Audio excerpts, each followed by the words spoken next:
이렇게 많은 분들이 와주셔서 감사드립니다. 그리고 많은 분들이 오셨으니만큼 잘해야 될 텐데 걱정이 되기도 합니다. 저를 먼저 소개시켜주는 게 순서 같습니다. 저 94년도에 자료원에 입사했고요.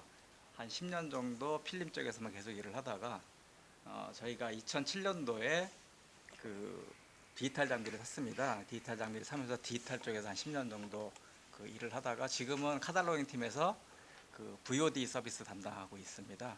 그래서 여러분들이 가장 접근하기 쉬운 게 이제 KNDB의 VOD하고 죄송합니다.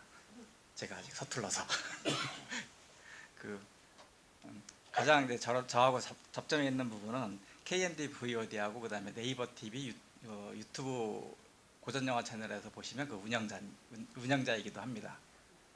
올해 1월부터 일을 시작을 했고요. 어쨌든 이렇게 보건 이야기에 많은 여러분들이 참석해 주셔서 감사드리고요. 그리고 이게 아까 사회자분께서 말씀하시기는 보건 강좌라고 하셨는데 저한테 보건 톡이라고 해서 보건 이야기라고 했습니다. 그러니까 제가 혹시 질문을 한다거나 아니면 하다가 좀 제가 긴장을 했다거나 하면 여러분께서 도움을 좀 주시면 훨씬 더 부드럽게 이가 진행이 되지 않을까 싶습니다. 이제 보건 이야기를 진행할 건데요. 아까 사회자 얘기하신 대로 이제 화면 보건하고 사운드 보건 같은 경우에는 제가 짧게만 설명드리고 그냥 지나갈 겁니다.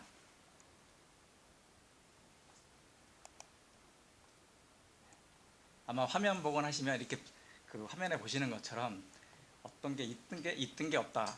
그러니까 뭐라 그럴까 이제 지금 여기 보시면 이렇게 이제 자막도 있고 그다음에 이렇게 얼룩 같은 게 훼손이 된 부분인데 복원하고 나면 이렇게 깨끗하게 지워지게 됩니다. 이런 마술들은 이제 내일 한번 화면 복원 전문가께서 어떤 알고리즘을 쓰는지에 대해서 설명을 자세히 해주실 거고요.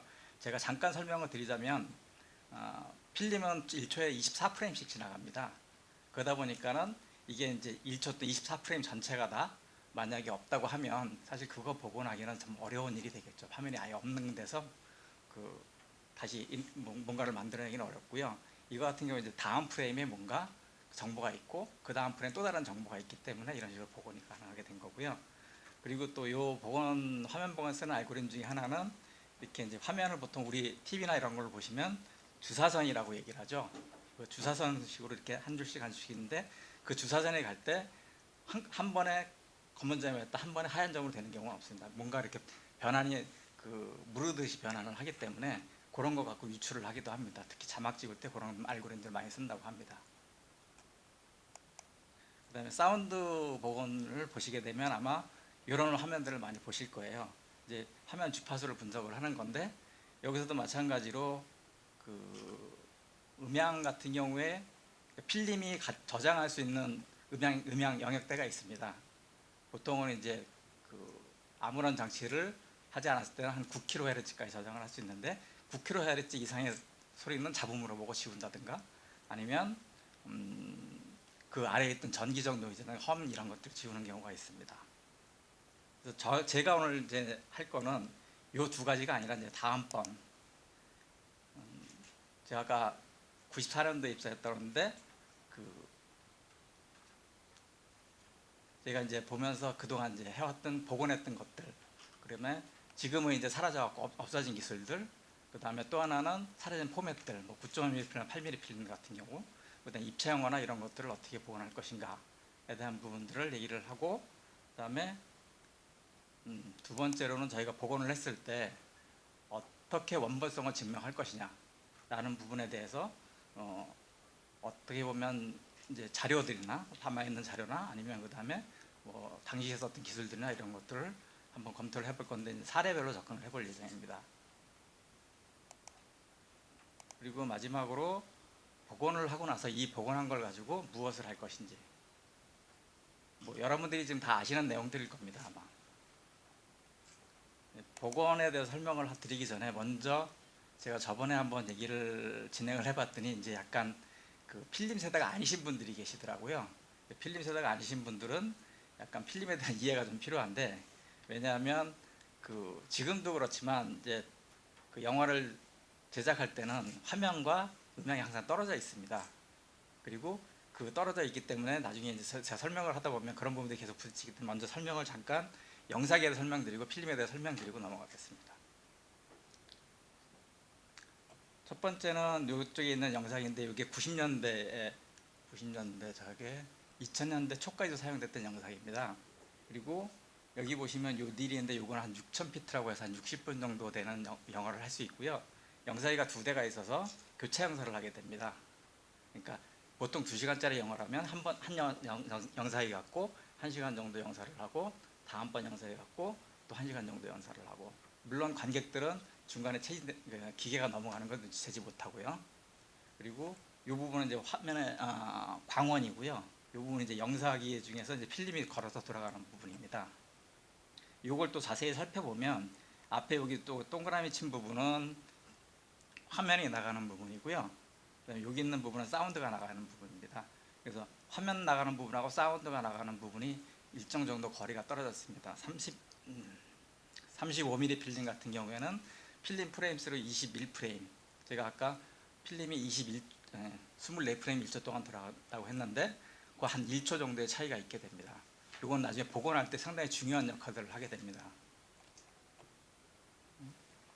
실제 필름도 보면 여기 지금 보시면 여기 있는 이 두 가지가 사운드 필름이고요. 여기 화면이 없는 거 보이시죠? 그리고 여기 이제 가운데 있는 게 프린트 필름인데 왼쪽에 있는 것들이 이제 네가티브 필름들입니다. 촬영할 때 쓰는 필름들이고요. 여기에는 화면만, 그리고 여기에는 사운드만, 음악만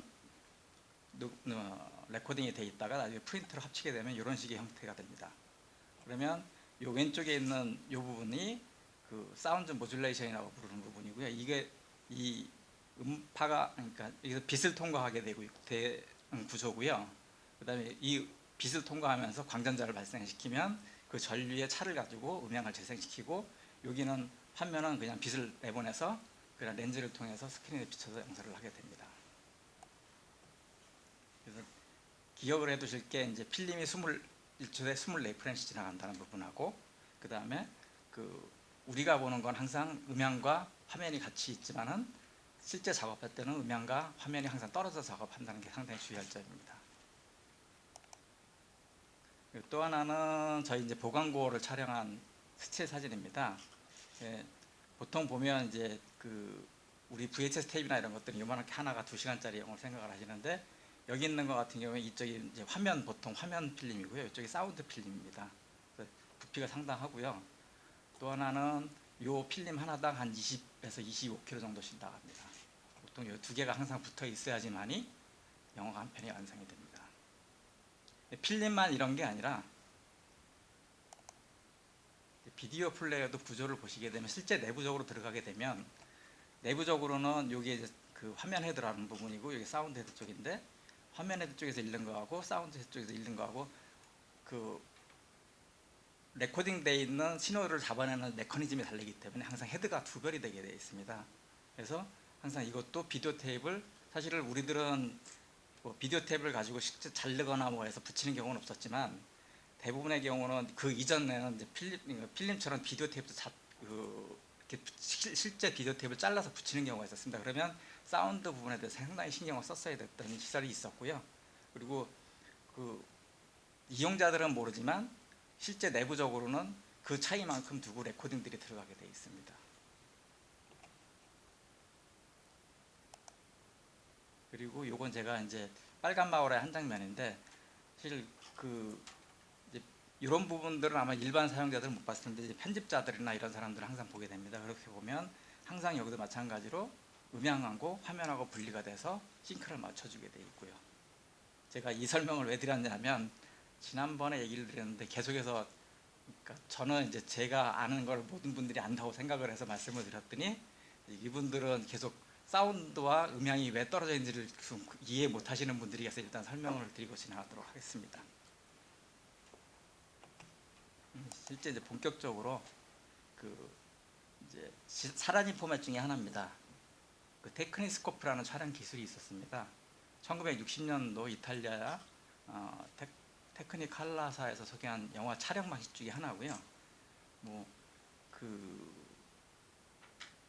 논리는 되게 간단합니다. 보통 이제 필름 35mm 필름의 경우에는 이렇게 4개의 퍼포레이션 구멍이 있는 우리 여기 필름 세대 보신 분들은 알겠지만 우리 그 스틸 카메라 보시면 이렇게 뻥뻥뻥 뚫어 있는 거 있지 않습니까? 거기에 있는 걸 이제 퍼포레이션이라고 하는데 뭐 정사진 같은 경우는 8 퍼포레이션이고요. 영화 필름 같은 경우는 4개의 퍼포레이션 하나의 프레임을 구성을 합니다. 그래서 이 하나의 프레임을 구성했을 때 이 4 퍼포레이션을 갖고 구성을 하고 이렇게 해서 영화를 찍게 되면 이제 24프레임이 지나가게 되는 거죠. 근데 왼쪽에 있는 것처럼 2개의 퍼포레이션만 사용하는 방식입니다.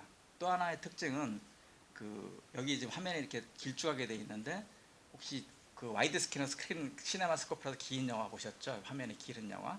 그거 볼 때 실제 필름에는 사람이 이렇게 약간 타원형 형태로 찍히게 되어 있고요. 그것도 이제 아나모픽 렌즈라는 걸 써서 찍히게 되어 있습니다. 그리고 그 오른쪽에 있는 건 그 아나모픽 렌즈를 안 쓰고 그냥 넓게 찍은 필름이 되겠습니다. 이거 보시면 다음번 장면 보시면 훨씬 더 이해가 쉬우신데 보면 실제 화면 장면은 이렇고요.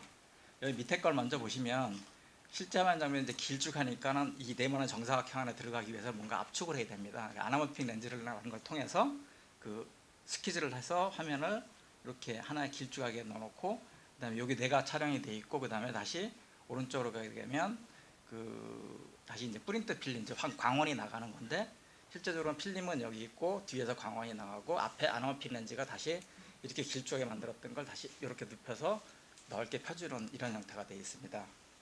근데 이거를 그 테크니스코프라는 기술은 그냥 원형 렌즈를 써서 이 2 퍼포레이션 안에다가 길게 길쭉하게 그냥 그 찍는 거고요. 그다음에 영사용 프린트를 만들 때 다시 한번 길쭉하게 만들어줬고 나중에 영사할 때 다시 아나모픽 렌즈를 써서 넓게 펴서 하는 방식입니다. 이 테크니스코프라는 기술이 국내에서는 어떻게 알려졌냐면 그 테크니스코프라기보다는 이제 하프 필름이라는 이름이 형태로 알려져 있고요. 그다음에 1970년대에 사용하기 시작을 했습니다. 70년대 사용해서 자료원을 갖고 있는 필름은 79년도, 78년도 우리에게 축배들이라는 영화까지 해서 150편 정도를 보유를 하고 있습니다.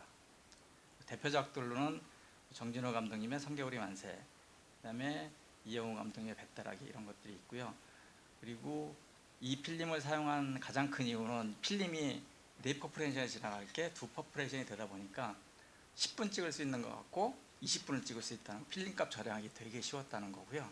그리고 또 하나의 장점은 이제 그 필름 카메라가 굉장히 무거운데 그걸 10분마다 한 번씩 아니면 5분마다 한 번씩 필름을 갈게 되면 이 배우들이 연기하는데 뭔가 지장이 있게 되는데 이것들을 좀 그 5분짜리 분량 갖고 10분을 찍을 수 있으니까 그분들한테는 연기 호흡이라든가 이런 것들을 이해하기 굉장히 쉬웠다고 하더라고요.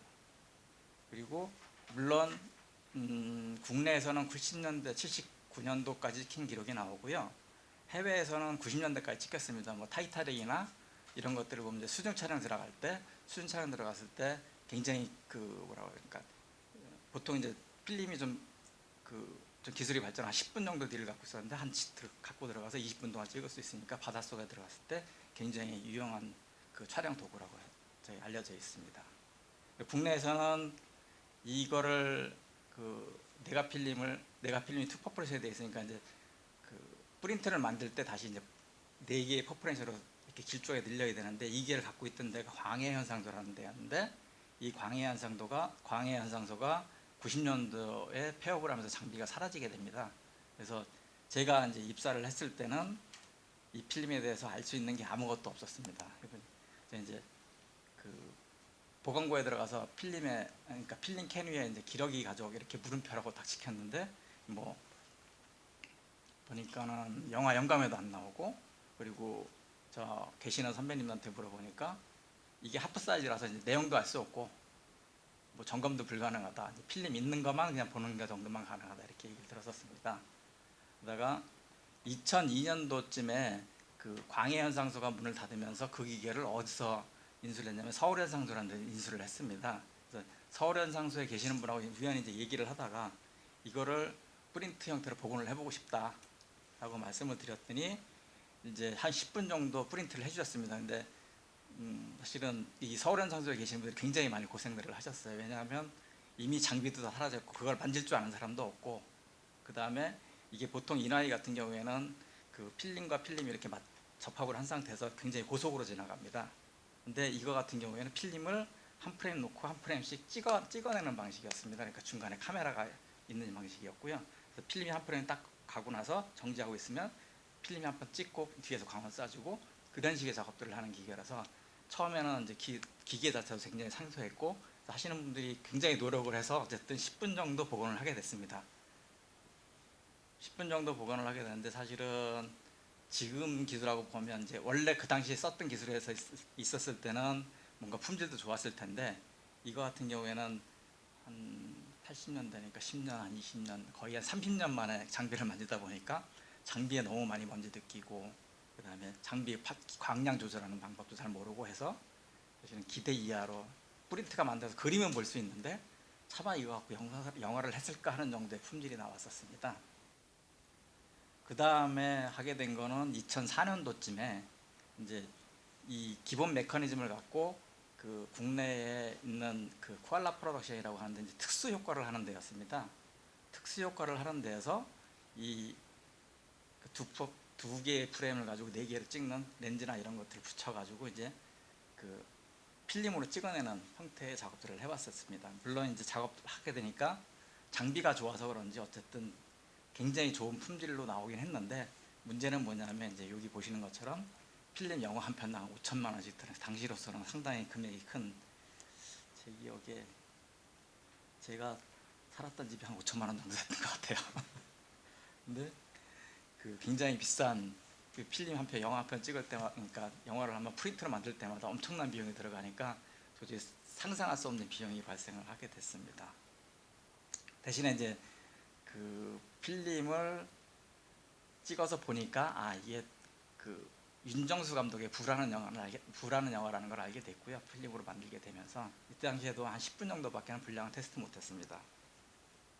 이게 이제 비용이 문제가 되니까 요거 관련해서 비용을 이제 정부 쪽에다 신청을 하면서 이제 좀 더 뭐라고 해야 되나 이렇게 그 비용이 적게 들이면서 손쉬운 방법을 할 수 있는 방법이 있지 않을까 해서 시작을 하게 된 게 이제 디지털 복원으로 넘어가게 됐습니다.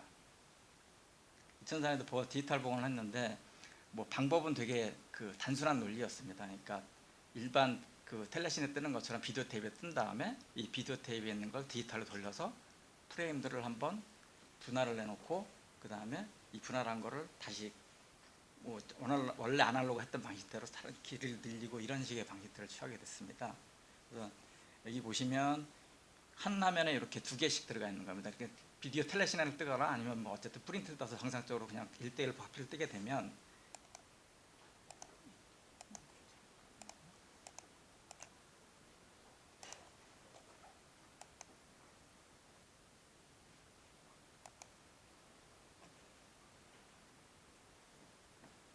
이런 식으로 영사가 되게 되어 있습니다.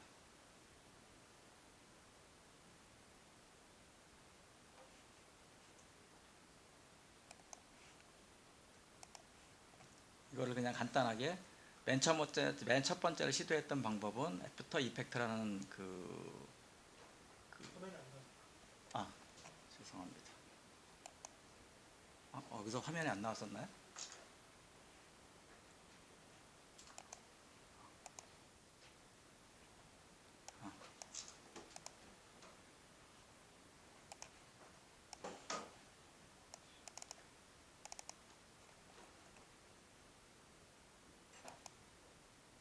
이런 식으로 나오게 됐습니다. 프린트를 필름을 1대1로 떠도 이런 형태로 나오고요. 비디오를 떠도 이런 형태로 나오게 되어 있습니다. 그 속도는 이제 2배가 더 빠른 거고요. 아래 위가 1, 2프레임이 같이 돌아가기 때문에 2배가 더 빠른 거였고요.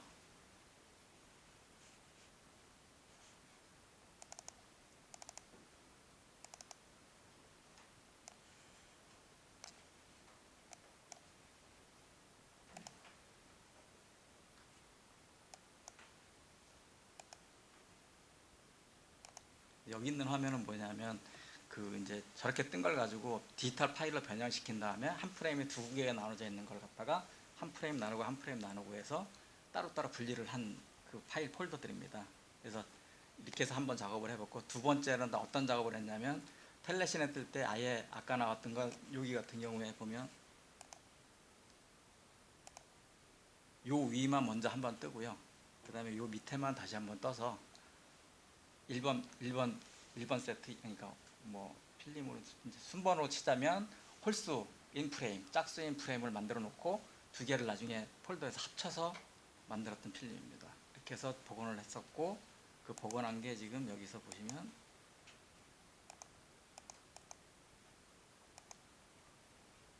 이게 이제 이렇게 돼 있던 게 요 부분이 하나의 프레임으로 돼서 이렇게 길쭉하게 만들었던 거고요. 그 다음에 이거를 가락에서 보면 이런 식으로 보이시나요 혹시?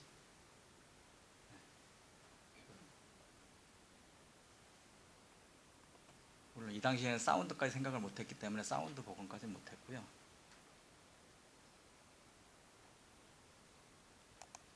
이런 식으로 해서 복원에 대한 부분들, 디지털 복원을 뭐 전체 한 편을 다 복원하기에는 워낙에 저 당시에는 뭐 컴퓨터 가격도 너무 비쌌고 저희 자료원에서도 인력을 따로 배치한 부분이 아니었기 때문에 한 테스트하는 정도로 지나갔었습니다.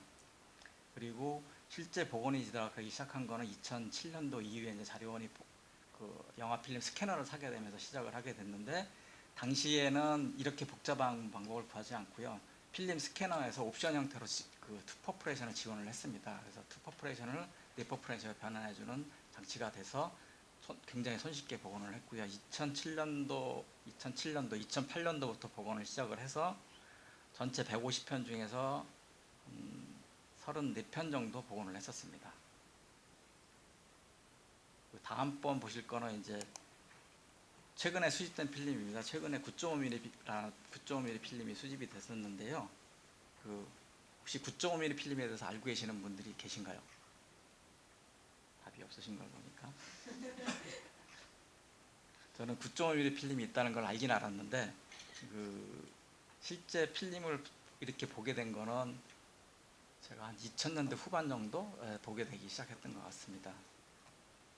1922년에 프랑스의 빠떼사에서 그 개인용 필름으로 내놓은 필름이고요. 8mm 필름하고 거의 유사하다고 보시면 됩니다. 그리고 보통 이제 이거 갖고 촬영을 해서 많이 개인들이 갖고 계시도 했지만, 빠떼 영화사라는 데서 왜 지금 보면 VHS가 굉장히 유행했지 않습니까? VHS가 나오기 전에 집에서 개인적으로 영화를 보고 싶은 사람들을 위해서 이 단편들 같은 걸 굉장히 많이 보급을 했던 그런 보급형 필름입니다. 그 필름 베이스는 아세테이트, 그 질산염이 아닌 아세테이트 필름을 써서 이제 가정에서 틀 때 이제 불이 안 날 수 있는 그런 안전 필름을 사용을 했고요. 다만 이제 1932년도에 발표된 8mm 필름에서 밀려서 1960년대에는 거의 기술이 사장되다시피 합니다. 그리고 2008년도에는 일본에서 35mm 필름으로 복원이 시도된 적도 있습니다. 뭐 지금 보시면 제가 아까 35mm 뭐 이렇게 8mm 이렇게 말씀드렸는데, 그 규격 간단합니다. 여기서부터 필름의 폭이 여기서부터 여기까지 했을 때 9.5mm면 9.5mm 필름, 여기서부터 여기까지가 8mm면 8mm 필름, 35mm 필름 같은 경우에는 폭이 35mm이기 때문에 35mm 필름 이렇게 부르고 있습니다. 하나 특이한 거는 8mm 필름이나 35mm 보통 상용으로 쓰는 필름들 같은 경우 옆에 이제 퍼포레이션들이 이렇게 뚫려 있는데, 이거 같은 경우는 화면 중간에 그 퍼포레이션이 뚫려 있는 거고요. 그래서 운동 장치나 이런 것도 좀 다르게 설계가 되어 있습니다.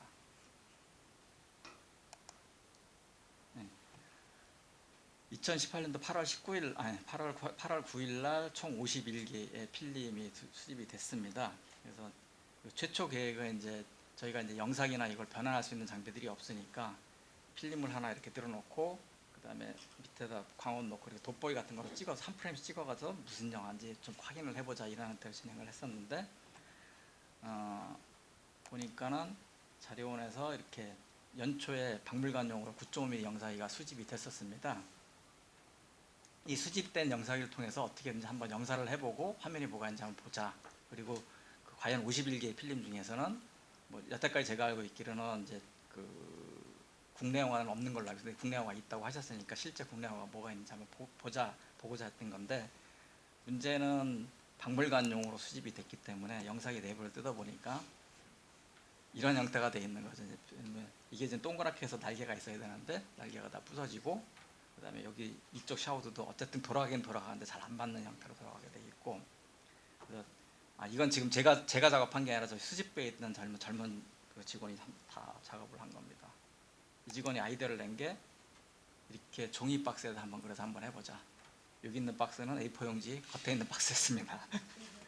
그래서 원래 있던 균형을 동그란 건 추측을 해서 이렇게 그리고 그 다음에 설계도를 만든 다음에 설계도라고까지 할 건 없겠지만 만들고 그다음에 요거 이 두꺼운 골판지를 이용을 해서 이제 영상에 들어갈 수 있는 셔터라고 하는 부분입니다. 셔터라는 부분을 만들어서 껴서 한번 돌려보자. 그래서 영상에 구동했더니 지금 보시는 것처럼 이렇게 구동을 하게 됐습니다. 이분이 이걸 하고 나서 되게 후회를 하셨죠. 근데 이건 또 이제 또 하나 문제는 광원이 없다는 거였어요. 광원이 보통 이제 영상기 같은 경우에는 우리가 보통 이제 그냥 놓게 되면 뒤에 이제 식광 렌즈가 있어가지고 그 화면이 딱 비춰야지만 그다음에 렌즈를 통해서 이렇게 그 화면에 영상가 맺히는데 이건 광원이 없었다는 거고, 그래서 광원도 또 이런 식으로 여기 보시면 여기 LED 전등에다 삼각대 놓고 아주 소꿉장난하듯이 만들어서 보게 됐죠. 그리고 그 앞에다 필름을 넣어놓고 이렇게 찍었답니다. 재밌게 작업을 하셨는데 문제는 뭐였냐면 필름이 총 30피트라고 하는 게 26개, 60피트 25, 총 한 97분 정도 되는 필름입니다. 보다 보니까 이거를 계속 손으로 돌려야 하는 이런 불행한 사태가 벌어져서 이분이 나중에 후회를 하시더라고요, 보니까. 근데 어쨌든 이걸 그러니까 굉장히 정사진 찍어서만 판별하기 불가능했던 부분이었는데 이걸 어쨌든 영사를 해서 볼 수 있고, 이걸 또 나중에 저 뒤에 있는 카메라처럼 이걸 찍었습니다. 그래서 수집 담당한테 이걸 보여주고 싶다 그랬더니 아직 소장자분하고 아직 그 수집에 대해서 정리가 안 됐기 때문에 불행히도 화면을 보실 수가 없습니다.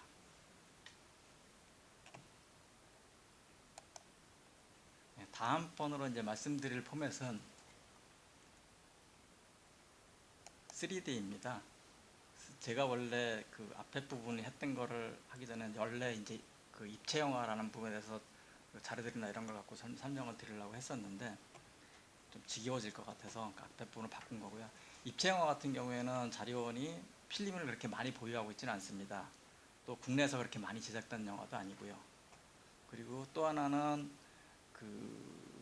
이 필름이 아마 그러니까 두 가지 방식인데, 하나는 좌우에 두 개의 영상을 갖고 쏘는 방식의 3D 입체 영화 방식이 있고, 또 하나는 한 대 영상을 갖고 쏘는 방식인데, 위에 두 개는 하나의 필름을 놓고 위아래 두 개의 필름이 아까 테크니스코프처럼 두 퍼포레이션에 좌우 필름이 들어가서 한꺼번에 영상해주는 방식이고요. 악마와 미녀 같은 경우에는 좌우 프레임을 나눠서 영상이 두 대로 영상을 해주는 그런 방식의 3D 촬영입니다.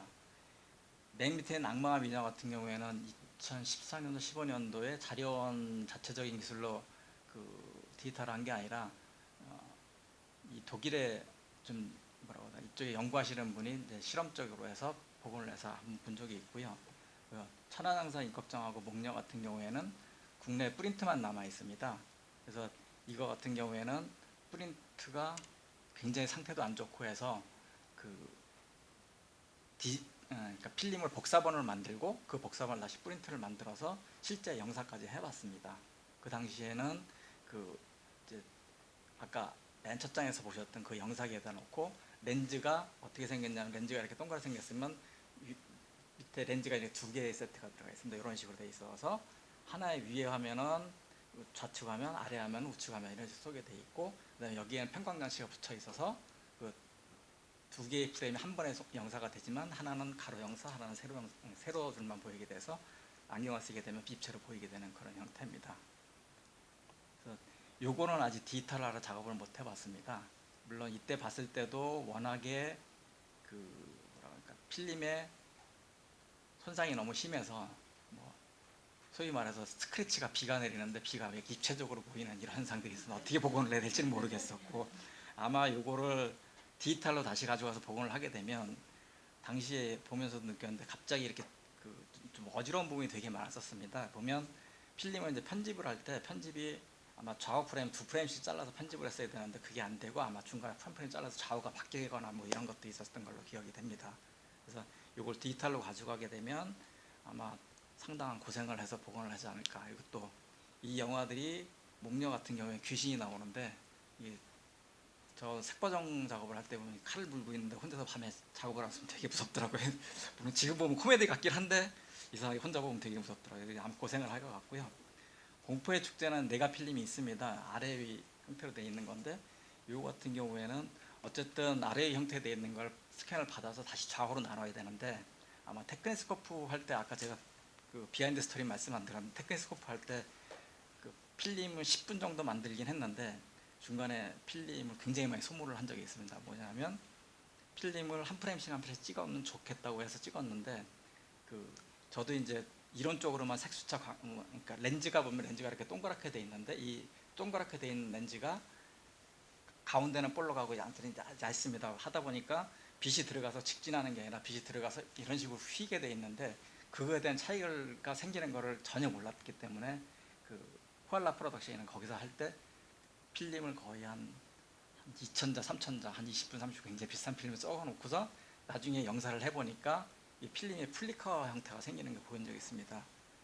이것도 아마 마찬가지 디지털로 갔을 때 비슷한 현상이 벌어지지 않을까 생각이 됩니다.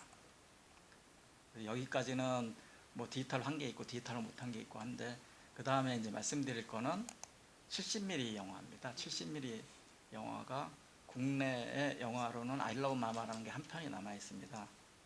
제가 이 필름을 본 게 한 20년쯤 되는데 이 필름이 35mm가 두 개가 있고요. 그 다음에 70mm가 한 벌이 있습니다. 그리고 이 필름은 찍을 때는 35mm 필름으로 찍어서 70mm 필름으로 상영한 필름이고요. 굉장히 독특한 필름입니다. 국내 하나밖에 없는 70mm이기도 하고요. 그때 당시에 35mm 필름은 이미 상태가 좀 맛이 되게 안 좋은 상태였고 70mm는 굉장히 선명한 상태였는데 하나 걱정되는 것은 70mm 필름에 있는 그 마그네틱 사운드가 있었던 걸로 제가 기억하는데 그 마그네틱 사운드가 다 지워지지 않을까 하는 걱정이 있습니다. 그래서 이런 것들은 사실은 자료원이 어떤 예산이라는 거 이런 걸 떠나서 좀 접근해 봤어야 되는데 사실 접근하지 못하고 있는 그리고 70mm를 아예 접근하지 못한 건 아니고요. 한 2, 3년 전에 이 필름을 가지고 어쨌든 뭔가 변화를 시키려고 노력을 해봤었는데 워낙에 장비들이 다 사라지고 있기 때문에 상당히 많은 비용이 들려서 거의 일단은 포기를 한 상태입니다. 물론 지금 보건센터에서 다시 한번 또 치료를 할 수도 있겠고요. 여기까지 해서 이제 사라진 기술에 대해서 한번 살펴봤고요. 그 다음에 이제 그 복원을 하게 되면 달기를 보셨으니까 아시겠지만 중간에 어떤 부분은 까만 화면만 나오고 어떤 부분은 사운드 안 나오는데 진동이 나오고 하는 경우인데 어떻게 원본을처럼 만들 것이냐 하는 부분이 있습니다. 그 부분에 대해서 한번 얘기를 해보겠습니다. 영화가 있는데 영화 한 3편 정도를 뭐 사례별로 한번 빨간 마우라 같은 경우, 그 다음에 산포 가는 길 워커힐 만납시다, 그다음에 달기하고 현해탄은 알고 있다, 이렇게 한 3가지 사례를 들어서 한번 설명을 해보고자 합니다. 빨간 마우라 같은 경우에 64년도에 촬영이 됐던 필름이고요. 뭐 아시는 분들은 아시겠지만은 이 필름이 뭐 그 홍콩에 수출됐다가 신상욱 감독님께서 북한에서 필름을 보셨다고 합니다. 불행하게도 필름이 반반씩 나눠지는 바람에 이상한 형태의 필름을 보게 됐죠. 그리고 여기 그 최은희 선생님이 얘기했듯이 이제 빛에 시달려 가지고 사실은 그 당시에는 뭐 영화를 보자, 필름을 보존한다 이런 게 아니라 어쨌든 필름을 팔아서라도 영화사를 유지해야 되고, 물론 그 가끔은 얘기를 들으셨겠지만 영화 필름 갖고 이렇게 밀짚 모자 이렇게 겉에 뭐 테두리 났다고 하는데 그런 식으로 해서 필름들이 많이 사라졌습니다. 이 필름 같은 경우에도 대표적으로 필름이 어쨌든 사라진 그러니까 그 원본 형태가 보관되지 못했던 거였고요. 이 복원할 때 보면 죄송합니다.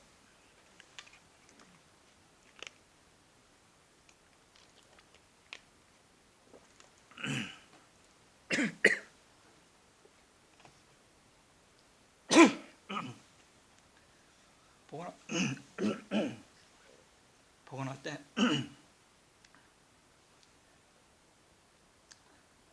이게 복원 들어갈 때 보면 필름이 이제 자료원에 필름이 하나 있었는데 약간 좀 그러니까 그 비디오에서 건너온 부분도 있고 그다음에 원본 형태에서 건너온 부분도 있고 해서 약간 그 뭐라고 해야 되나 화질이 안 좋은 형태의 것이 필름이 있었습니다. 그 디프네가라고 하는 형태의 필름인데 원래 카메라 오리지널 네거티브에서 그 프린트를 뜨기 위해서 만든 필름이고요. 근데 이 필름이 한 67분 정도는 이제 비디오에서 키네코로 올라왔기 때문에 화질이 되게 안 좋았습니다. 여기 보시는 이 화면처럼 약간 뿌옇고 결국은 당시에 아마 유메틱 테이프를 썼다고 하는데 유메틱 테이프가 거의 VS보다 약간 나은 정도의 수준이기 때문에 뿌옇고 그다음에 나머지 30분은 이제 ON에서 원래 이게 시네마스코프로 촬영된 영화였었는데 그 화면 비율을 맞추다 보니까 양쪽을 잘라낸 양쪽이 없는 형태로 돼서 화질은 좋은데 양쪽이 좀 없는 이런 형태의 필름을 가지고 있었습니다. 그리고 요 DN 작업이 된 거는 89년도 이전에 작업이 된 걸로 보이고요. 정확하게는 언제 됐는지 밝히진 못했습니다. 그다음에 그 이제 자료원 보관고에서 보니까는 필름이 하나 발견이 됐는데 이게 내용을 보니까 그 빨간 마우라나 내용의 화면들이 굉장히 많이 일치했습니다. 나중에 살펴보니까는 이제 그 빨간 마우라의 일부였고요. 재밌는 거는 아까 DN 같은 경우도 어쨌든 전체 영화가 흐름이 처음부터 끝까지 돼 있었는데 이 필름도 발견 당시에는 처음부터 끝까지 어쨌든 영화가 되는 OCN 필름, 그러니까 네가 필름이었습니다. 문제는 앞부분에서 화면이 좋았던 부분이 있지 않습니까? 그 화면에 좀 날개가 잘렸다고 하는 부분이 여기서는 프린트에서 들어가서 프린트가 굉장히 화질이, 그러니까 굉장히 좋은 화질로 나오다가 그 다음에 화질이 확 떨어졌다가 다시 좋은 화질로 나오다 이런 형태.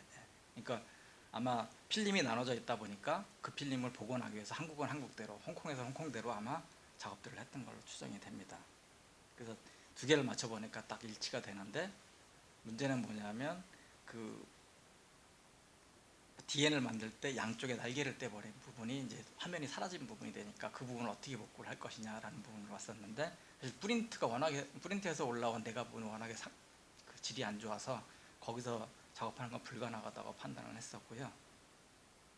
그러다 공군본부에서 이런 필름이 발견이 됐습니다. 16mm 필름이 발견이 돼서 16mm 필름 같은 경우에는 전체가 다 있는 아마 그 당시에 개봉했을 당시에 있던 그 영화로 추정이 되고요. 이것들을 기준으로 해서 영화를 한번 복원해보자. 특히 옆에 없어진 그 저는 날개라고 불렀는데 날개 부분도 한번 살펴서 한번 보자. 라는 취지에서 이제 필름이 DN 하나, 그 다음에 오리지널 네거티브 하나, 그 다음에 16mm 필름 하나 이렇게 세 가지를 갖고 작업을 시작을 하게 됐습니다. 자료원 혼자 작업을 한 게 아니었고 당시 부산국제영화제하고 동의대에 그 지원을 받아서 같이 협업으로 작업을 하게 됐습니다. 자료원이 담당했던 부분은 세 가지의 필름들을 어느 필름을 쓸 건지, 그 다음에 그 스캔을 받아서 어느 부분까지 쓰고 어느 부분 안 쓸 건지 그 리스트를 만들어 넘겨주는 역할까지 담당을 했었습니다. 필름을 한번 보시면 이게 그러니까 DNA에 붙어 있었던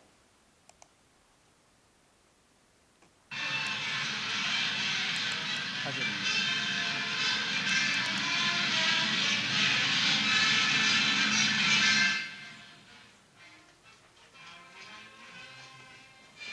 거의 못 알아볼 정도죠.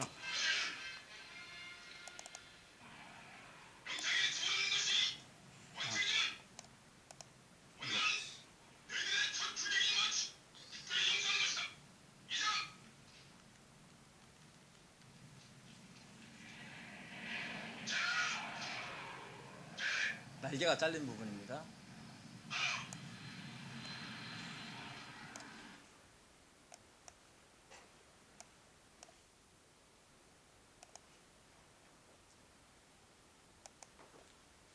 그 다음에 이건 이제 16mm 필름에서 올라온 부분인데 얘는 색깔도 일단 퇴색이 많이 됐고요.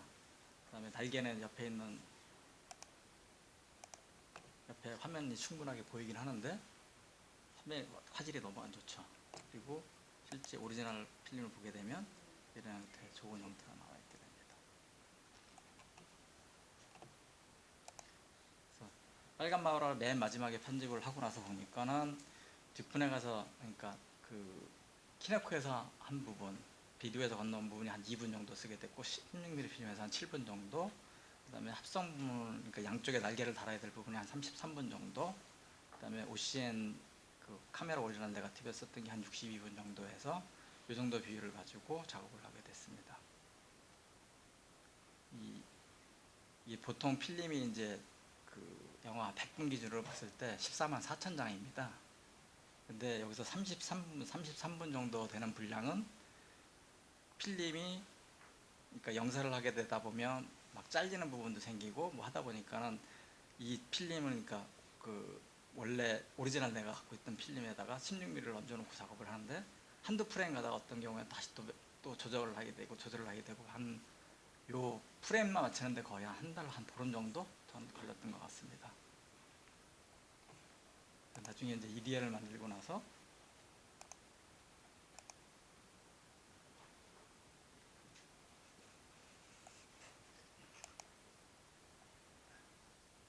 여기 보면 날개 없는 구간 어디서부터 어디까지 이런 식으로 상세하게 다 적어줘서 그 영상하고, 그러니까 스캔 받은 영상하고 이리스트를 붙여서 이걸 동의대에서 합성 작업을 하고, 그 다음에 또 다른 포스트에서 다시 또 색깔 작업을 하고 하는 작업들을 거쳐서 영화가 완성이 되게 됐었습니다. 어쨌든 이 작업은 저도 처음 해보는 작업이었고요. 아마 해외에서도 이런 사례들을 찾기는 좀 힘들었을 것 같습니다. 뭐 보면 대부분 다 해외 작업들 보면 필름이 스크래치가 몇 개 아니면 먼지가 몇 개 있는데 지우고 못 복원했다 이렇게들 말씀하시는 거 많은데 저희 잘했다는 게 아니고, 물론 이제 자료원은 한 작업이 아니기 때문에 그 자료원이 잘했다는 게 아니라 뭔가 그 안 해본 작업들을 했다는데 의의를 갖고 있었고요.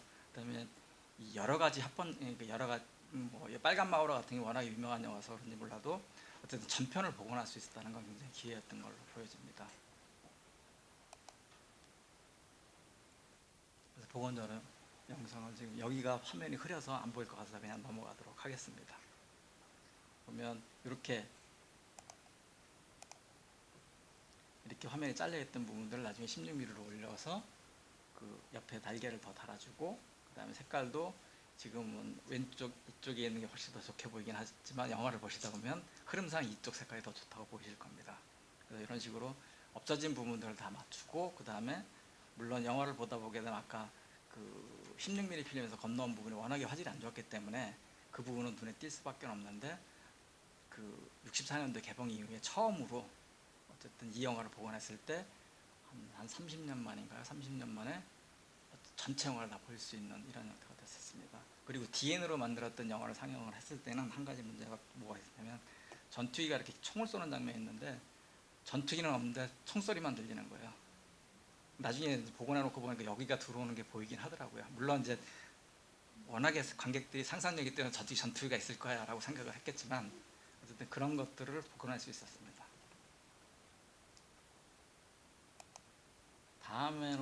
다음으로 사례를 드릴 거는 이제 워커에서 만납시다라는 영화입니다. 워커에서 만납시다는 그 한연모 감독님이 1960년대에 연출한 영화고요.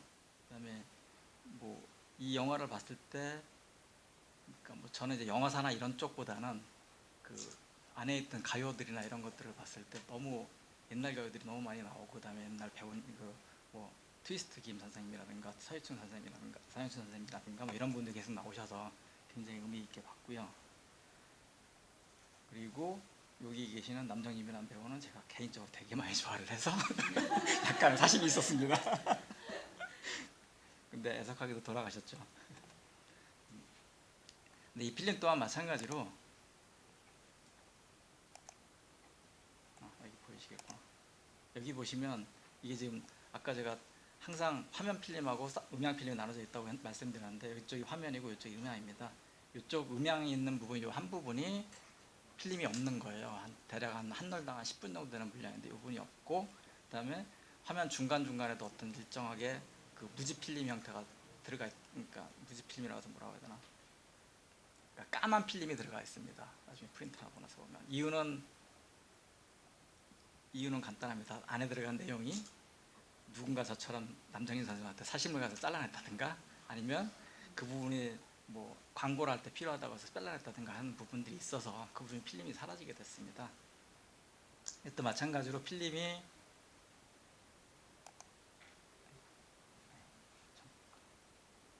보시면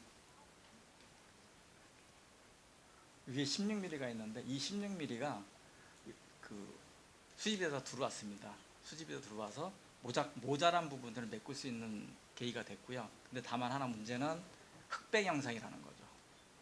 칼라 필름 찍기는 원래 원본은 칼라 필름에 찍었는데 이게 수출될 때는 흑백 형상으로 흑백 필름으로 변환이 돼서 나가서 흑백 필름이 수집이 됐습니다.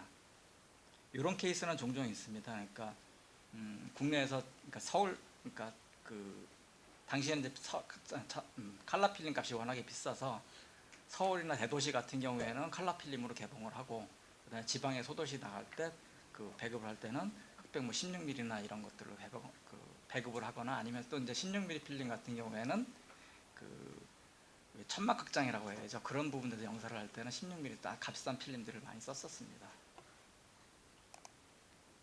이게 지금 인터넷이 안 잡혀서 그러는데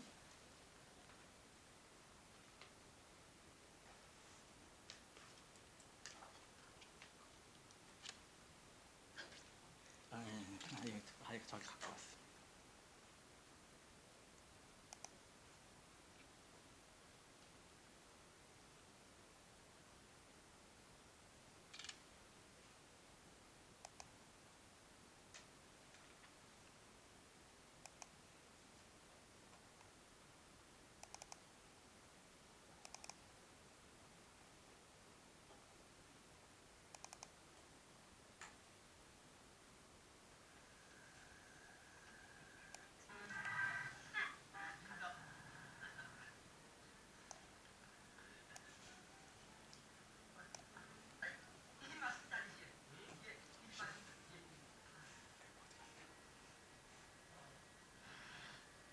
이렇게 칼라로 나오다가 이제 없는 부분이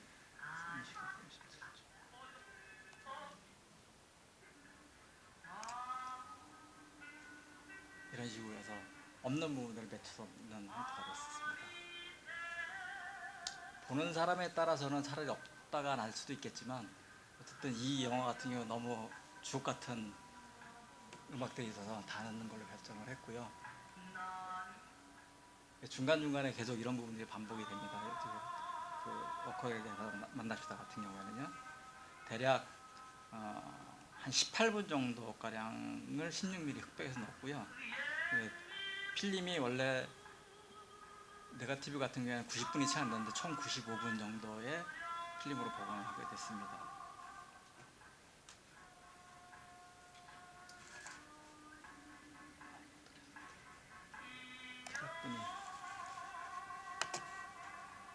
트랍분이 느려졌네요.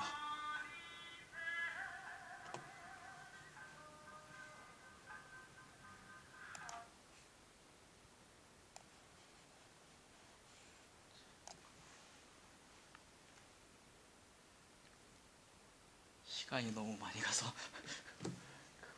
끝나겠습니다. 다음번 영화는 삼포 가는 길인데 이거 같은 경우에는 약간 그냥 말로만 설명드리겠습니다. 그러니까 상당히 유사한 케이스입니다. 유사한 케이스인데 이거 같은 경우에는 그 중간에 이제 한 50분, 1시간쯤 됐을 때 씬이 바뀌는 장면인데 하필이면 거기에 무지 필름이 들어가 있었습니다. 그러니까 까만색 필름이 들어가 있는데 이 부분이 화면 또 안 나와요. 화면 안 나오는 게 없어. 그래서 이제 VHS 필름, 네, 맞습니다. 이런 게 들어가 있었습니다. VHS 필름에서 찾아서 VHS라도 복구를 해보자라고 했는데 VHS 필름에도 없었고 다른 어디 필름에도 없었습니다. 불행해도 이제 다른 필름이 챙기기 전에 넘어갔던 거고 아마 이제 보시기 불편하다고 생각을 해서 자를 수 있는 부분이기도 한데 그냥 폭음이 쾅 하고 나는 소리입니다. 근데 저는 영화상 흐름으로 봤을 때 이게 빠지면 다음으로 넘어간다는 느낌이 안 살기 때문에 그것도 살려서 복원을 했었고요. 그다음에 이게 이제 VHS 종료 장면하고 실제 영화가 종료되는 장면이 좀 다릅니다. 그래서 이게 어느 게 원본인지 굉장히 헷갈렸는데 마침 또 그 독일어 버전으로 된 영화제에 나왔던 필름이 있어서 그걸 기준으로 해서 작업을 하게 됐고요. 다음은 이제 오늘 보셨던 달기라는 영화입니다. 달기 같은 경우에는 그 한홍 합작 영화고요. 그다음에 한국에서는 시필림, 그다음에 홍콩에서는 쇼브라더스가 둘이서 합작을 했습니다. 그리고 계약서상으로 원본 필름은 그 쇼브라더스에서 소유를 하게 돼 있었고, 그랬기 때문에 결국은 원본 필름 같은 경우에는 쇼브라더스에 수출이 될 수밖에 없는 상황이었었고요. 또 하나 특이한 거는 그 각 나라마다, 그러니까 두 군데 합작을 해서 두 군데 합작한 회사가 따로따로 더빙을 했습니다. 그래서 사운드 필름도 다르고, 그리고 국내에서는 이미 내가 수출했기 때문에 사운드도 국내에서 작업을 하고 나서 사운드가 그 홍콩으로 수출된 다음에 다시 국내에는 그 프린트 8벌만 수입이 돼서 국내에서 상영한 이런 케이스입니다.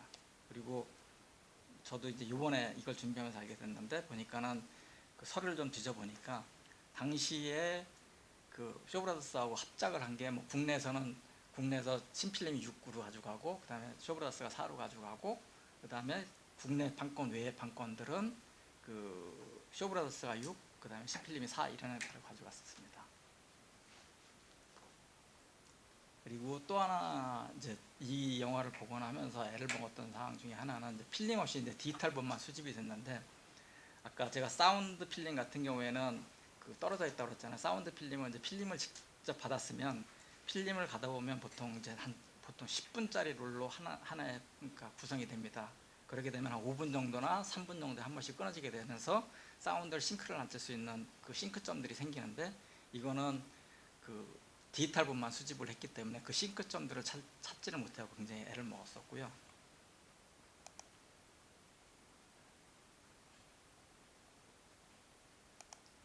그래서 또 하나는 이제 홍콩판하고 국내판하고, 그러니까 아까 말씀드렸다시피 홍콩판, 아까 보셨던 영화들은 앞에 그 크레딧도 홍콩판이 나왔었죠. 근데 그러니까 그 사운드는 국내 더빙된 게 나왔었고, 두 개가 또 순서가 또 바뀌어 있습니다. 앞에 부분 시작할 때 순서가 바뀌어 있었고, 또 하나는 그 홍콩판 필름에서 손을 못 대게 아예 장면 전할 때 화면 효과를 처리를 했습니다. 다음 부로 넘어가서 페이드 아웃, 페이드 인으로 이렇게 들어온 장면이 있었는데, 그런 장면들 같은 경우에는 물론 기술적으로 지우는 건 가능합니다. 뭐 없는 부분을 살려내지 못하겠지만 어쨌든 그런 부분들은 어쨌든 그냥 살려뒀고요. 음향 파일하고 또 맞지 않는 부분들이 상당히 많이 존재를 했었습니다.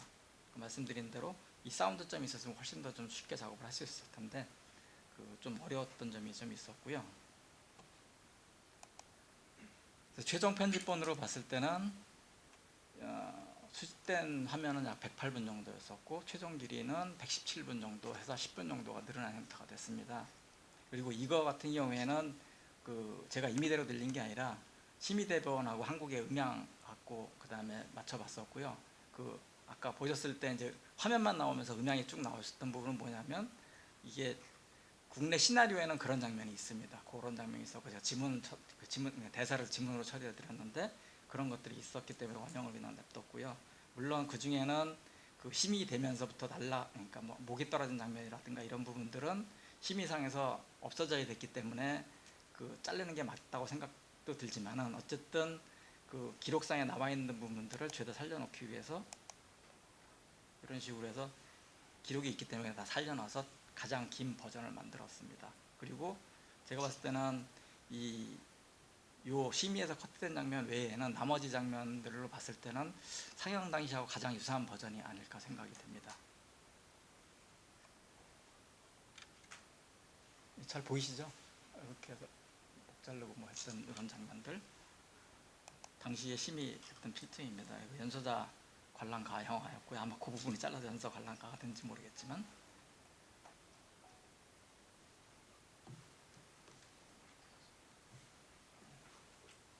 제가 욕심이 많았네요.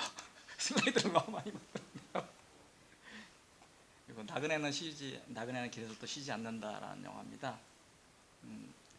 그 원래 감독님이 생각했던 거는 이제 모노 형태, 그러니까 세피아 톤을 갖고 있는 모노 형태의 필름을 만들고 싶으셨다고 하셨었고, 근데 이제 실제 촬영을 하실 때 그런 컨셉을 가지고 촬영을 했는데, 이게 프린트 필름 형태로 갔을 때는 문제가 발생을 했었습니다. 그러니까 뭐 당시 현상소의 기술도 좀 있었고 해서 그게 자꾸 세피아 톤으로 이렇게 노란색 톤으로 몰아놨던 부분이 계속 아마 천연색 칼라 필름 형태로 바뀌었나 봅니다.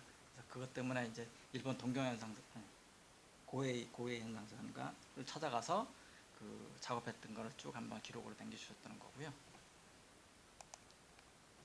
보시면 이렇습니다. 이렇게 원래 감독님이 원했던 색깔은 이 색깔이었는데 실제 작업은 이런 식으로 됐다고 하는 것을 보여주고 있는 장면입니다. 그리고 제 기억에는 나그네는 길을 들어서 쉬지 않는다. 사실 이렇게 붉은색은 아니었던 것 같고 이거 아마 감독님이 맨 처음에 원하셨던 색깔 톤인 것 같고 그 제가 봤던 프린트색은 이거보다 약간은 좀 그 옐로우빛이 더 강한 형태로 기억을 합니다. 여기까지는 이제 그 어떤 기록들이나 이런 것들을 아니면 증언들, 뭐 기사들, 그다음에 감독님의 조언들에 의해서 영화를 복원하는 방법에 대해서 설명을 드린 거고요. 또 하나 이제 기술적인 검증이 있습니다. 기술적인 검증은 뭐냐면 그러니까 특히 이제 국내 영화 같은 경우에는 대부분 이거 인터넷에 다 있습니다. 뭐라고 할까? 국내 같은 경우에는 그러니까 사실주의 표현했다고 할까요? 뭐 이런 부분들이 있어서 굉장히 색감을 만드는 걸 갖다 90년대로 넘어오기 전까지는 굉장히 실사 영화에 가깝게 리얼리즘에 가깝게 영화들을 만들어서 특히 색감 조정이 필요하지 않은 대신에 이제 그 당시에 그러니까 지금 만약에 보시면 제가 이제 가장 쉽게 설명드릴 거는 이겁니다. 그러니까 혹시 댁에서 TV를 보실 때 그 영화 모드하고 표준 모드가 있다는 건 아시나요? 화면 모드가 예. 영화 모드로 놓게 되면 약간 레드 쪽으로 가게 돼 있고 그 다음에 그 표준 모드로 놓게 되면 그 푸른색 쪽으로 가게 됐는데 여기 있는 게 보면 이제 이쪽에 있는 것들이 뭐 켈빈 온도라고 하는데 켈빈 온도가 낮으면 낮을수록 그 다음에 켈빈 온도 높으면 높을수록 푸른색 쪽으로 가게 돼 있습니다. 그래서 그 옛날에 영사했던 뭐 시네마 천국이라는 거 보셨겠지만 국내에서는 80년대 후반까지도 이런 장비를 사용했습니다. 카본 아크라고 해서 두 개의 전극이 붙어서 불꽃을 만들어내는 장비입니다. 이거 같은 경우에는 대략 한 5800에서 6000K 정도 됐고요. 여기서 보시면 이 정도쯤이 되겠죠. 6000도쯤에 있는 색깔. 그리고 요즘 들어서 6500켈빈이나 아니면 TV 같은 경우에는 9400켈빈, 9300켈빈으로 가면 약간 파란색 쪽으로 가는. 그래서 그 영화들이 그 달기 같은 경우도 보셨지만 약간 좀 그 국내에서 지금 복원하는 게 약간 좀 뭐라고 할까요? 약간 파란색 쪽에 약간 치우친 듯한 느낌이 저는 갖고 있습니다. 이런 기술적인 검증이 있고요. 또 하나는 이제 그 해외에서는 1990년대부터 유행을 했던 거고요. 국내에서는 이제 그 2000년도 들어오면서부터 특수효과는 그 현상에서 만들어낸 특수효과들입니다. 그러니까 찍을 때는 그냥 보통 노멀하게 찍고 대신에 그 현상할 때 음리나 이런 것들을 남겨가지고 굉장히 거칠게 보이게 하고 제가 기억나는 영화는 저는 올드보이하고 그다음에 여기는 안 써놨는데 그 라이언 일병 구하기에 혹시 색감이 떠오르시나요? 그런 색감들 할 때 이런 기술들을 썼었습니다. 그래서 그 영화들을 볼 때 영화를 복원할 때 앞에 있는 어떤 기사들이나 이런 것들, 그다음에 남아있는 음량 자료나 시나리오, 대본, 뭐 심의 자료, 그다음에 어떤 이런 기술적 검증까지 거쳐서 어떤 걸 했을 것이다라는 형태로 해서 그 복원을 하고 있고요.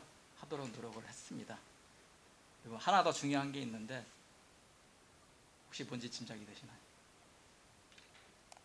제가 중요하게 생각하는 건 공백이라는 거, 여백이라는 부분입니다. 굳이 지금 현재 갖고 있는 기술을 모든 걸 다 커버를 못할 바에는 남겨놓자는 것이죠. 제가 아까 그 달기나 이런 것도 남겨놓은 게 많지만 다른 것들도 그냥 충분히 상상할 수 있는 것들을 남겨놓고 가면 물론 다음 세대가 그것들을 메꿔줄 수도 있고요. 그 다음 세대가 아니면 그 다음 세대도 넘겨줄 수도 있겠죠. 원본성의 확인에 대한 부분은 이렇게 마치고요. 복원으로 이제 무엇을 할 것인가, 무엇을 했는가라는 부분을 한번 살펴보면 당연히 아시는 것처럼 영화제나 회고전에 만들어 공개를 하는 경우도 있고 지금 뭐 유튜브나 네이버 TV 보시면 아니면 KND, VOD 보시면 그쪽에 공개를 해서 보실 수도 있습니다. 또 하나는 한여처럼 그 어떤 2010년도에 리메이크한 것처럼 어떤 작품에 다시 또 모티브가 되기도 하고 한여 같은 경우에 1960년 한여 같은 경우에는 그 리메이크한 작품하고 같이 동시 상영, 그러니까 다시 재개봉을 하기도 했었고요. 뭔가 한가 돌아보는 계기가 됐었죠. 또 하나는 이제 DVD 발간인데 지금 현재 자료원도 DVD 발간을 하고 있습니다. 근데 이거는 이제 우리 자료원에 DVD 발간하신 분이 오셨나 봤는데 저는 사실 DVD 발간을 하면서 물론 뭐 그 저희가 이제 DVD를 발간해 주기 때문에 이제 국내에서 접하지 못하셨던 분들이 영화를 보시는 것도 있지만 뭔가 하나 특이한 이벤트로서 그러니까 이렇게 이제 골드 디스크처럼 만들어서 뭐 이거는 이제 한 저희가 보통 한 700장 제가 몇 장을 만드는지까지 기억을 못하겠네. 한 100장 정도는 만들어서 1년 번호 쭉 매겨서 약간 좀 고급 보관할 수 있는 형태의 것을 만들어서 뭐 1호부터 5호까지는 어떤 감독님들한테 드리고 나머지는 좀 비싸게 좀 파는 형태로 해서 사실 복원할 때 굉장히 많은 비용들이 들어갑니다. 그런 복원 비용들을 조금 충족을 해주고 그 다음에 이런 것들이 소장 가치가 있는 형태로서의 복원이 되기 위해서는 어떤 이런 이벤트도 한번 생각을 해볼 수 있을 것 같고요. 하나는 영국에서 하는 시크릿 시네마라는 것입니다. 그러니까 이게 딱히 복원하고는 상관없을 수도 있는데 보면 그 일종의 옛날 영화를 다시 틀어주면서 공연도 같이 보면서 뭐 이런 형태의 것들을 하고 있습니다. 그리고 이 시크릿 시네마라는 거는 그냥 간단하게만 설명드리겠습니다. 그러니까 뭐 옛날 영화들이라고 해야 되나, 또 백투더 퓨처나 이런 것들을 다시 재개봉을 해주고 대신에 이제 그냥 재개봉이 아닙니다. 그러니까 그 이 회사 홈페이지 들어가 보면 홈페이지 상에서는 그냥 무슨 영화를 하는지도 모르고 티켓을 예약을 하는 거고요. 티켓을 예약하고 나면 초대장 같은 게 오고 그 초대장 안에 보면 그냥 어느 역에 모여라 라고 하면 백스터 퓨처가 만약 여기서 이제 막 상영하는 영화였다고 하면 그거에 맞는 버스가 오고 들어가고 뭐 이런 스튜디오 형태가 돼 있고 작년에 했던 물랑루즈라는 걸 이제 누가 후기를 올려서 봤는데 이쪽은 보면 그 사진을 못 찍게 하나 봅니다. 그래서 그 물랑루즈에 나왔던 그 드레스나 의상들을 준비를 해서 가서 입고 가서 거기 가서 춤도 추고 그 다음에 스크린이 있으면 스크린 옆에 스테이지라고 하나, 그러니까 배우들이 또 춤을 추고 같이 춤을 추고 뭐 대화하고 이런 형태의 것들을 갖고 있습니다.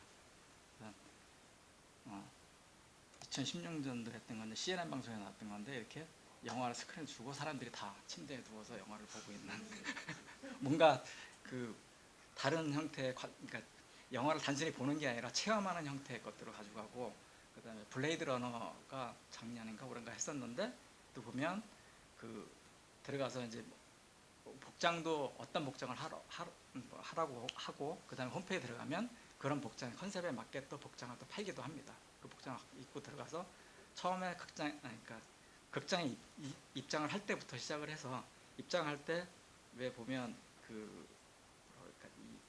사람들이 뭐 검색하고 하는 거 있잖아요. 그런 건 똑같이 경험을 할 수 있게 해주고 뭐 이런 형태의 것들이 있습니다.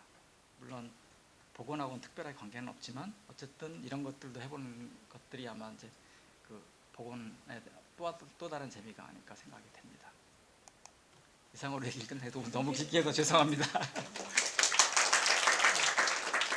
혹시 질문 있으시면 간단하게 말씀하시죠.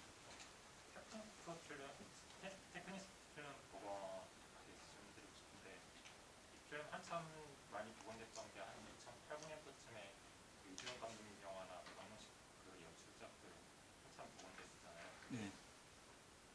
그때는 아직 영상 자료 안에 4K 스캐너도 없었을 때였고 심화 복원도 되게 잘 안 됐던 걸로 기억하는데 근데 그 이후로 또 테크니스 필름 영화들 복원됐다는 소식이 좀 거의 못 들었거든요. 지금 지금 복원되고 있는 작품들이 한 30여 편 복원한 다음에 복원은 일단 중지가 됐고요.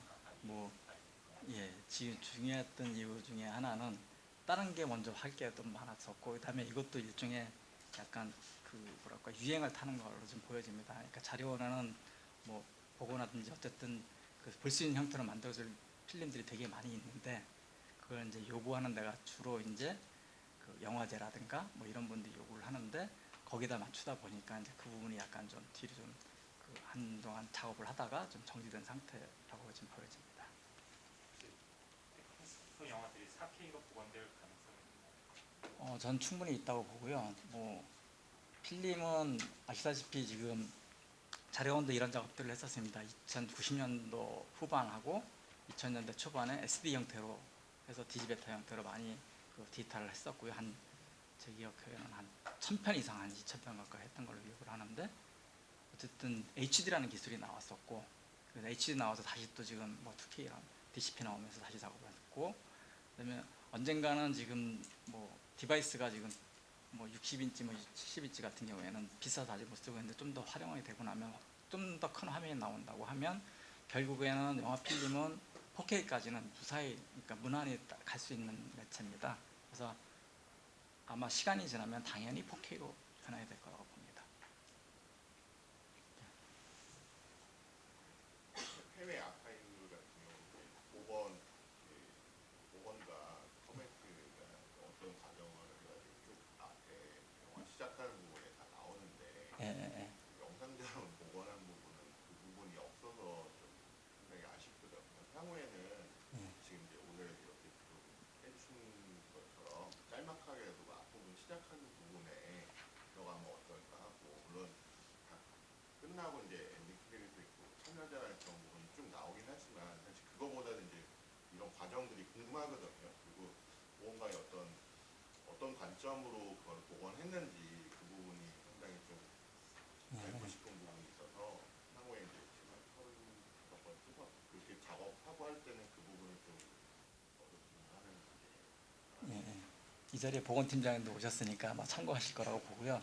그 과정에 대해서는 제가 이제 마지막 이야기 중에 사실은 하나가 어떻게 기록을 남길 것이냐 하는 부분이 있었습니다. 근데 그 부분이 내용이 너무 지나니까 내용이 되게 재미없어서 빼고 진행을 했는데, 보면 복원할 때 무엇을 갖고 복원을 했고 어떤 의미로 복원을 했고 하는 걸 말씀하시는 게 상당히 중요합니다. 그래서 그런 것들이 아마 앞에라도 넣어주는 게, 아니면 뒤에라도 자료를 갖고 있는 것들이 뭐 많은 도움이 될 거라고 생각합니다. 좋은 말씀 감사드립니다. 질문이 없으시면 이만 끝내도록 하겠습니다. 너무 제가 길게 해서 죄송합니다. 1시간 동안 강연 열심히 들어주셔서 감사드리고요. 아까 처음 시작할 때 말씀드린 것처럼 저희 내일하고 모레 이제 화면하고 음향에 대해서 좀 더 이제 강연이 있습니다. 그래서 남은 강연도 많은 참여 부탁드리겠습니다. 그리고 아까 송기수 선생님께서 처음에 이제 필름에 대해서 약간 설명을 해주셨었는데요. 나가실 때 저희가 이제 약간 그러니까 필름 실제로 보시라고 35mm 마스터 포스티브 필름을 하나씩 나눠드릴게요. 그래서 퍼포레이션이나 이런 거 좀 보시고 들으시면 좋을 것 같습니다. 네, 오랜 시간 고생 많으셨고요. 그리고 아까 들어오실 때 그 나눠드렸던 설문지를 작성해서 나가실 때 제출 부탁드리겠습니다. 감사합니다.